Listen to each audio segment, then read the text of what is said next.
Assalamualaikum warahmatullahi wabarakatuh.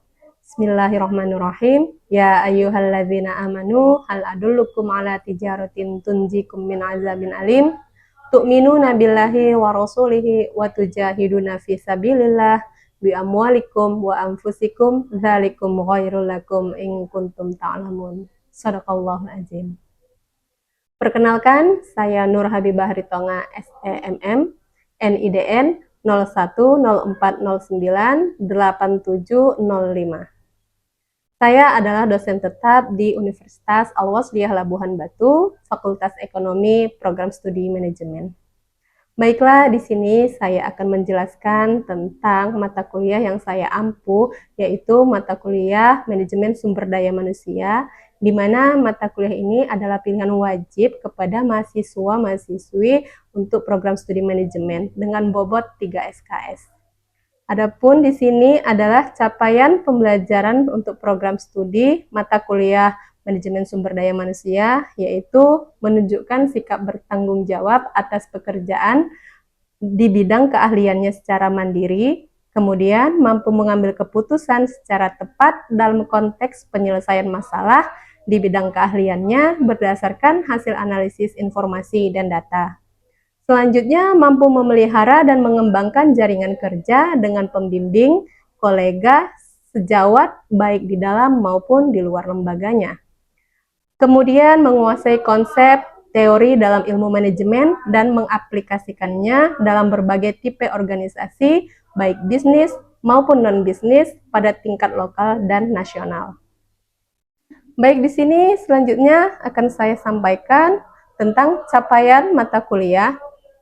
Di sini dengan mengambil mata kuliah Manajemen Sumber Daya Manusia ini, mahasiswa diharapkan mampu bertanggung jawab secara mandiri dalam bidang keahliannya, yaitu Manajemen Sumber Daya Manusia, dengan menerapkan konsep dan prinsip-prinsip Manajemen Sumber Daya Manusia. Kemudian, mahasiswa mampu mengambil keputusan dan mengembangkan jaringan kerja, serta menguasai konsep dan fungsi-fungsi Manajemen Sumber Daya Manusia. Adapun deskripsi singkat untuk mata kuliah Manajemen Sumber Daya Manusia ini, yaitu mata kuliah Manajemen Sumber Daya Manusia diupayakan kepada penggalian potensi mahasiswa dalam penerapan di dunia kerja dengan materi difokuskan kepada fungsi-fungsi Manajemen Sumber Daya Manusia, ide dan realitas, menilai dan merancang strategi, penerapan disiplin kerja, meningkatkan pengembangan diri melalui pelatihan, serta memanfaatkan motivasi untuk meningkatkan kinerja. Selanjutnya akan saya jelaskan apa-apa saja pokok pembahasan pada mata kuliah Manajemen Sumber Daya Manusia. Yang pertama itu Manajemen Sumber Daya Manusia, kemudian pengadaan, pengembangan karyawan, kompensasi, pengintegrasian, pemeliharaan, kedisiplinan, pemberhentian, pengendalian mutu terpadu atau total quality control, kemudian gugus kendali mutu atau quality control circle, dan yang terakhir perencanaan sumber daya manusia. Untuk metode pembelajaran, di sini saya menggunakan metode ceramah, simulasi, dan studi kasus. Baiklah, di sini saya akan menyampaikan sub capaian mata kuliah pada materi yang akan saya bahas, yaitu tentang materi pengadaan, di mana sub capaian mata kuliah ini, mahasiswa diharapkan mampu menganalisis pekerjaan, menguraikan pekerjaan, menspesifikasikan pekerjaan, setelah dilewati tahapan dan pengadaan atau perekrutan. Indikatornya yaitu mahasiswa mampu menganalisis pekerjaan, yang kedua, mahasiswa mampu menspesifikasikan pekerjaan dan mengevaluasi pekerjaan. Adapun materi pembelajaran yang akan disampaikan pada materi pengadaan ini yaitu pentingnya pengadaan, analisis pekerjaan, uraian pekerjaan, spesifikasi pekerjaan, dan evaluasi pekerjaan. Baik, demikianlah pemaparan untuk mata kuliah Manajemen Sumber Daya Manusia. Berikut akan saya tampilkan kegiatan proses pembelajar mengajar saya dan mahasiswa di ruang kelas. Terima kasih. Assalamualaikum warahmatullahi wabarakatuh. Oke, well everybody, Assalamualaikum warahmatullahi wabarakatuh. Waalaikumsalam warahmatullahi wabarakatuh. How are you guys? Fine? Of course, me too. Okay, well everybody, before we start our class, let's recite Surah As-Saff together. Bismillahirrahmanirrahim. Ya ayyuhalladzina amanu hal adullukum ala tijaratin tunjikum min azabin alim. Tu'minuna billahi wa rasulihi wa tujahiduna fi sabilillahi bi amwalikum wa anfusikum dzalikum khairul lakum in kuntum ta'lamun. Shadaqallahul azim. Okay, well, students, for the first time I will check attendance list first. Listen your name, Wilda Ajhari. Okay. Auzi Faradina. Kemana kemarin nak? Minggu lalu nggak masuk? Sakit? Oke ya. Udah sembuh? Oke, jawab. Vera Hartati. Oke. Nur Hasanah Rambe. Saya, Bu. Oke. Melisa Gustina Munte. Oh, good job. Siti Halizah. Cici Ratna Dewi. Manajemen. Oke. Febriani Ritonga. Ade Rizka Namira. Sri Rezeki Handayani. Cut Dwi Kumala. Sartika. Nah, jauh kali si Sartika ini di belakang-belakang, biasa di depan. Anggrila. Oke. Rika Putri Amanda. Bersuara Rika. Anas Masrul. Oke. Muhammad Ariansa. Oke, good job. Oke, well, thank you guys. Ya, untuk pertemuan kali ini adalah pertemuan keempat. Minggu lalu sudah kita bahas tentang MSDM-nya, bagaimana manajemen sumber daya manusia. Jadi untuk materi kali ini kita masuk ke materi pengadaan. Iya, kalau dibilang ngomong-ngomong pengadaan ada nggak yang nyangkut gitu? Ini kira-kira pengadaan ini apa gitu? Perekrutan, good job. Yang lain? Kira-kira pengadaan ini apa? Oke lah, kita bahas ya guys. Ya, seperti yang disampaikan temannya, pengadaan atau perekrutan, recruitment.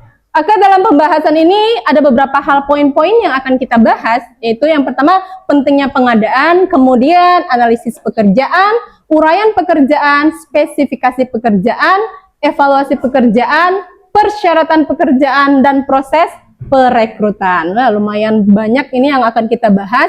Ini adalah poin-poin yang jikalau ini kan manajemen, kelas manajemen nih. Jadi manajemen ini dipersiapkan untuk menjadi seorang manajer. Ya, seenggaknya tinggi ketinggian kali, Bu, kalau manajer gitu ya kan. Nah, kami mau yang agak-agak biasanya dulu ya, it's okay. Namanya kepribadian masing-masing gitu ya. Tapi walaupun kita belum merasa, kalau manajer ini levelnya udah ketinggian gitu. Seenggaknya kita bisa mengembangkan diri di bagian HRD. Tahu, udah pernah dengar dong hal-hal seperti ini ya kan? Nah, apa itu kira-kira HRD tuh guys? Human? R-nya? Research? Good job?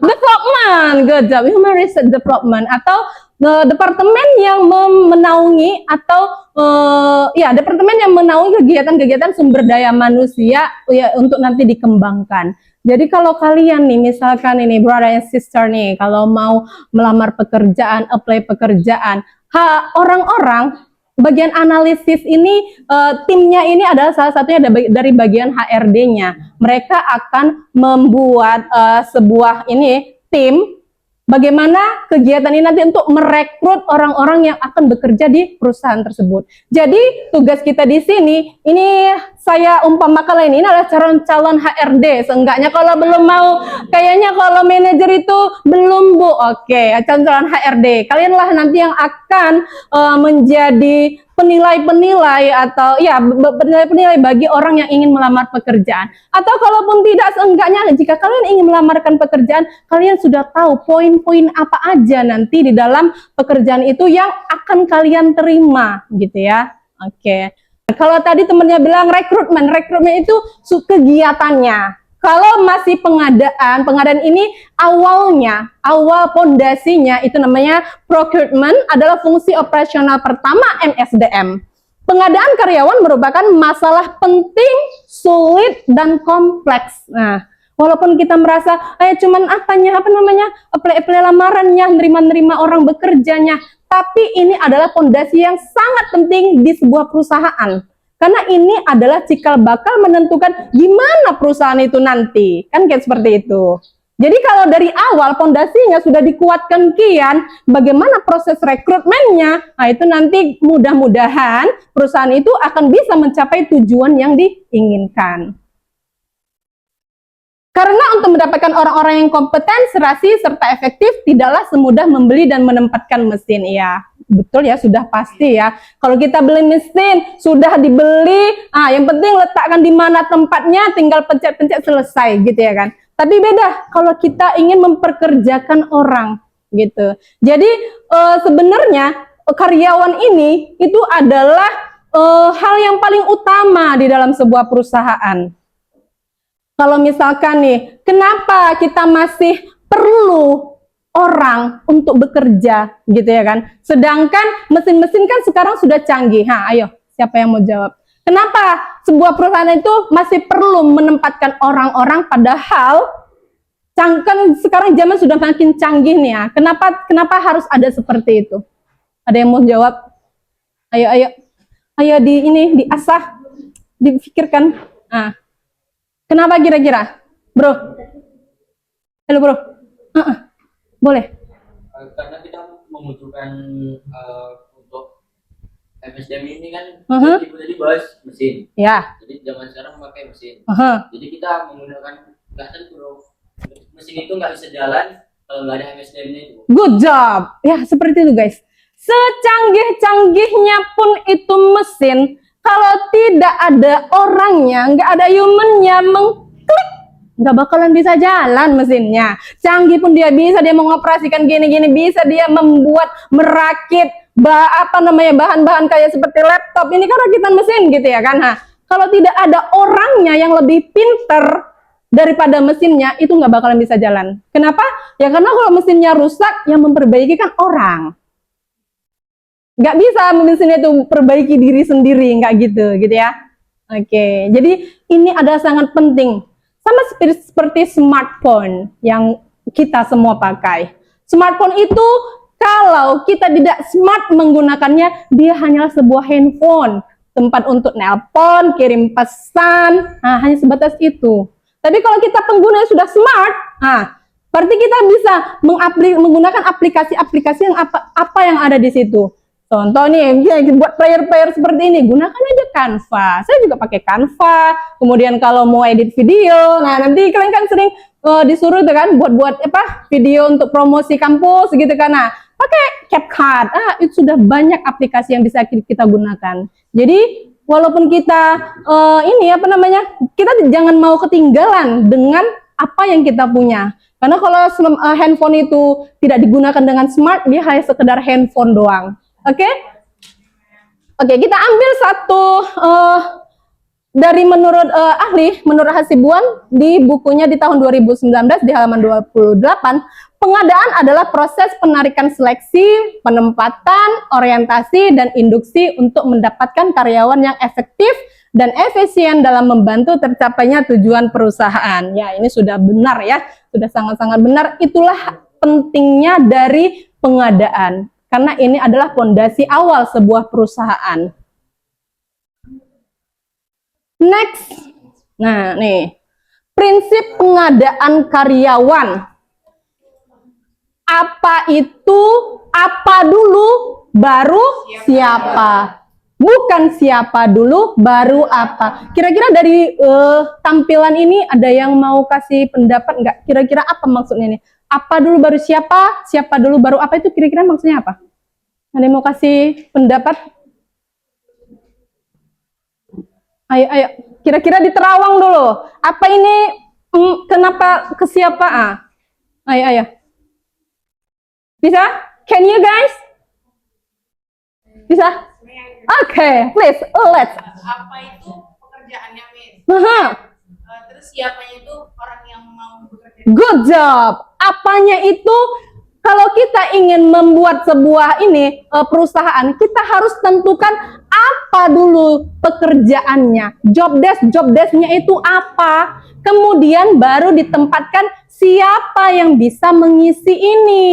Gitu, bukan dari siapa dulu. Oh, siapa ini yang mau masuk? Oh, ada saudaraku ini. Telepon santai, anak tulangku, anak uakku, dikumpulin dulu orang-orangnya, baru dibuat apa pekerjaannya. Itu nanti tidak kompeten. Kenapa? Karena perusahaan itu harus punya tujuan dulu dong, gitu kan? Apa ini? Misalkan, kita mau merekrut bagian apa nih? Misalkan kalau untuk bagian marketing, bagian pemasarannya yang mau kita rekrut ini, pekerjaannya berarti di bagian pemasaran. Jadi orang-orang yang akan kita rekrut adalah orang-orang yang mungkin ya bisa paham mengenai ini. Pahamnya bagaimana? Dia harus punya background tentang pemasaran. Bagaimana itu? Mungkin dia bisa dari S1 manajemen. Karena di kampus, di kuliah kan dipelajari bagaimana cara promosi gitu. Jadi kalau misalkan kita meluankan yang siapa dulu, baru apa, itu nanti kita tidak akan terpenuhi capaian dari perusahaan. Kalau misalkan diletakkan dulu ini anak uakku, dia nggak pandai komputer. Sementara jabatan yang mau diinikan itu admin. Dia memang sudah harus tahu lah komputer ini bla bla bla segala macam. Sementara dia jurusannya tata boga, nyambung. Ya of course lah tidak. Jadi harus ditempatkan dulu job desknya itu kita butuh ini, butuh ini, baru kita kemudian rekrut orang-orangnya sesuai dengan spesifikasi pekerjaannya apa gitu nanti. Gitu ya guys. Nanti kalian kok jadi HRD seperti itu ya guys. Harus yang apanya dulu. Butuh apa? Butuh job pekerjaannya yang apa? Baru nanti siapa ini mau dimasukkan gitu. Oke, lanjut analisis pekerjaan. Kayak beberapa item yang akan dibahas yaitu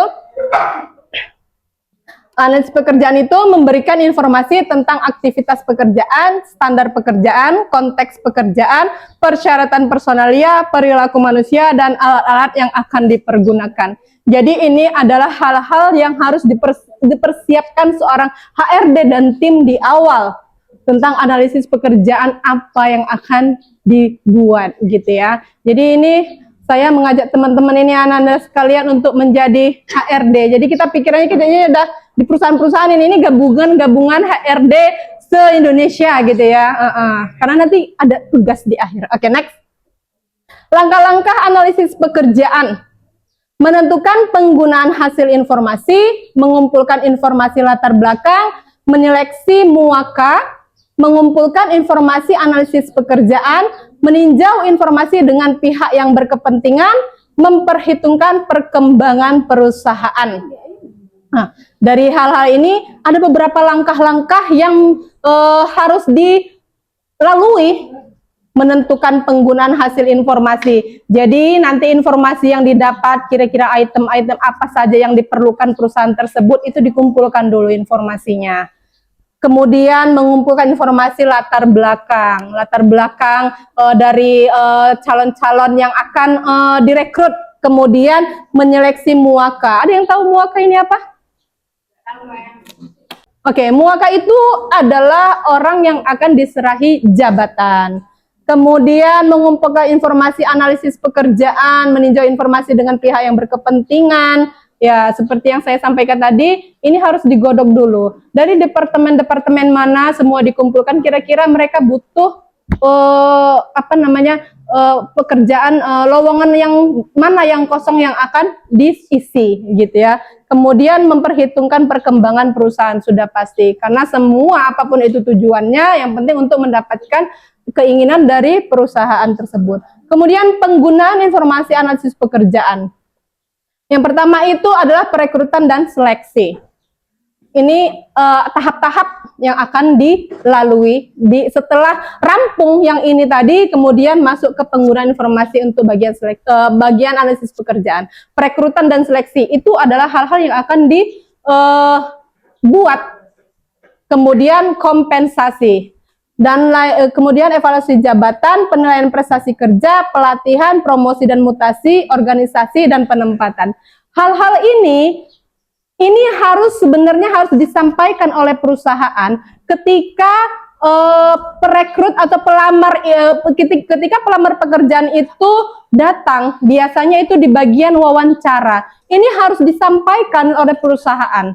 Jadi kenapa harus disampaikan? Biar nanti yang pelamar ini dia merasa tidak dibohongi gitu. Semua ini harus disampaikan. Bagaimana tentang kompensasinya, apa saja yang nanti dia dapatkan. Kan nggak bisa kan nanti rekrut, udah ya kamu lulus, kemudian ditempatkan di sana di sini, tapi dia tidak tahu apa kompensasi yang didapatkannya selain salary, gaji, apakah dia mendapatkan fasilitas kantor yang lain, entah mendapatkan kendaraan atau mendapatkan rumah mes atau tempat tinggal gitu.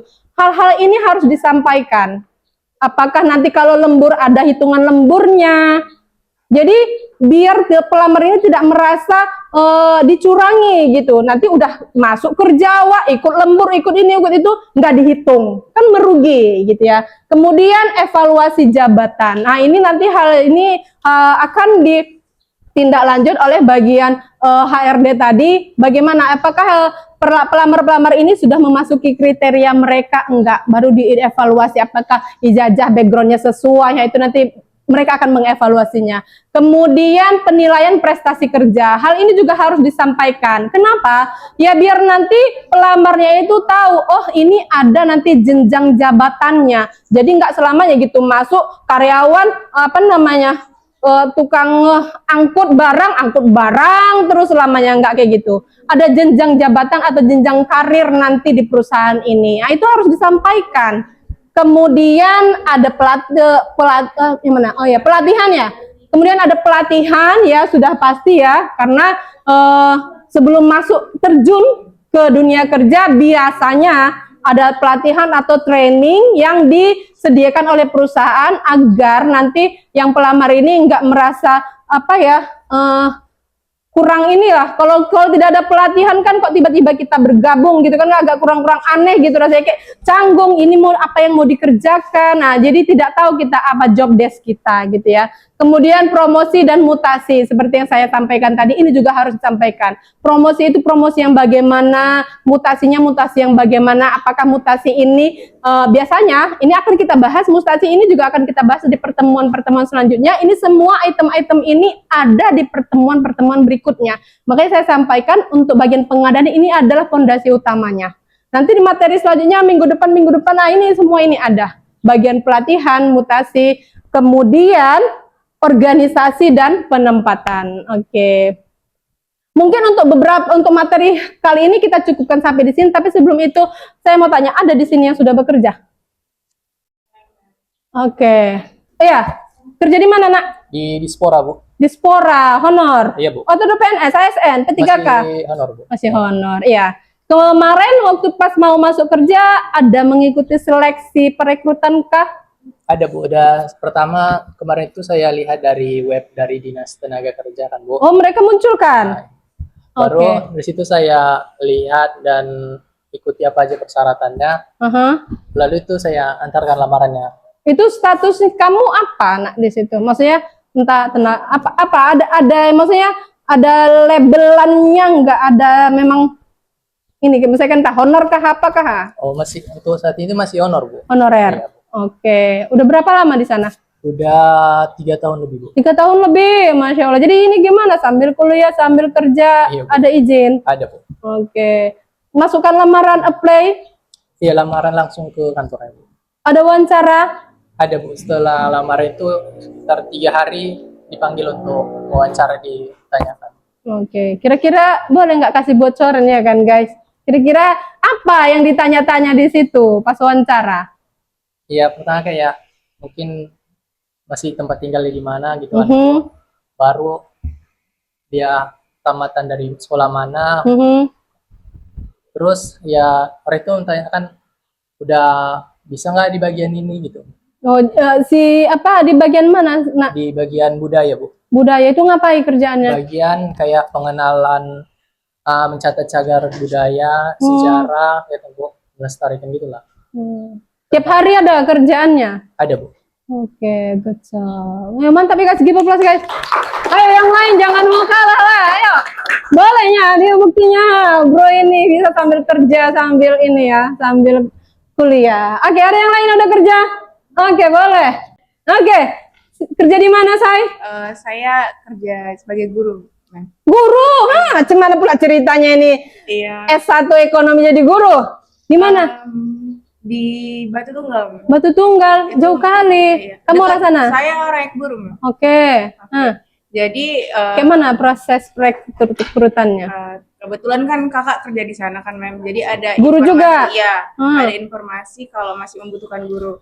Jadi saya mengasih Lamaran. saya, Heeh. terus biodata diri saya, Mhm. dijajah gitu lah Mem. Setelah itu dilihat sama kepala sekolahnya, terus Oke kan? nggak langsung oke, Oh, Mem. nggak langsung Kan oke, kayak ada. training gitu lah Mem. Oh, ada training. Dilihat dulu kan bisa nggak mengajar, walaupun sebagai jurusan ekonomi bisa nggak mengajar gitu kan Mem.